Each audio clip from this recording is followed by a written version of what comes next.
Hello and welcome to my CSV video. So my CSV idea was to set up annual workshops for primary school kids in years 5 and 6. And I decided to do this idea because personally for me, STEM is very important. The passion I hold for it has become one of the things that people know me for.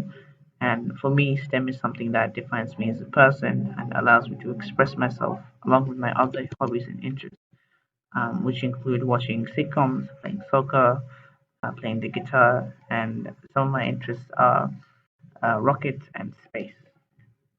So, what is the issue that has caused me to choose this idea?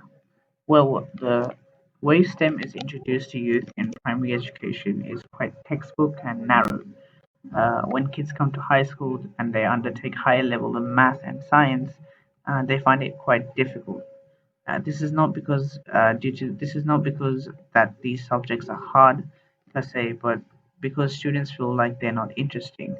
They don't see the connection it has with the real world around them and the vast application it has to everything that they do. And therefore, students don't connect with STEM subjects and they tend to stray away from it. And adding on to this, I feel that a lot of students in years 5 and 6 are not fully prepared for not just the academic pressures of high school, but equally importantly, the social pressures of high school. And this being stuff like learning to build positive relationships with peers, and also being able to express yourself as an individual. So, how will my idea solve this issue? Well, my pitch, going back to my pitch, it was to set up annual workshops for years 5 and 6 students. So by setting up STEM activities for primary kids in years 5 and 6, I feel that these kids will become more exposed to what STEM has in offer. I feel that it will allow kids to explore the field of STEM by participating in various activities and hopefully spark an interest or passion, just like I did.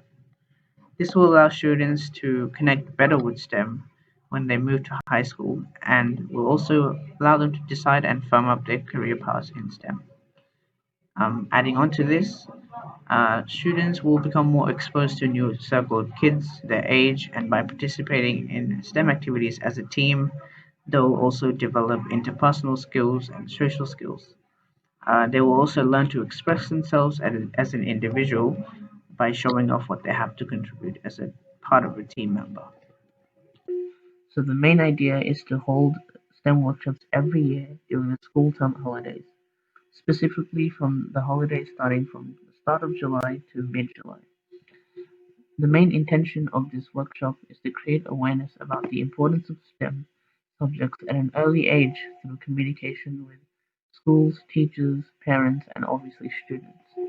The idea is to not only get kids to participate in these activities, but to encourage them to evaluate their progress as a team. After attending science incursions in unis and schools, I feel like being able to reflect on your work is an important part of STEM and real life for that matter, and definitely something that allows you to develop an interest in the field. So, some specific ideas that I have in mind for my workshops are, for example, making rockets, robotics, so making robots from Legos and materials similar, basic coding and building bridges out of sticks. And for resources, what we'll need is obviously support from schools, teachers, parents, and children. And one of the main resources we'll be needing is actually a venue to hold the program. So, how will this idea help rebuild the community after COVID? Well, although this idea is aimed at sparking an interest in STEM amongst young people, it still encourages teamwork and allows the youth to get together and work towards a common goal or a project. I feel like this is a great way to rebuild the community, especially amongst other youth, as it encourages them to socialize with others and go outside. I feel as though this is something that is restricted during these times. Thank you for listening in. I hope you like my idea and I look forward to your opinions on this.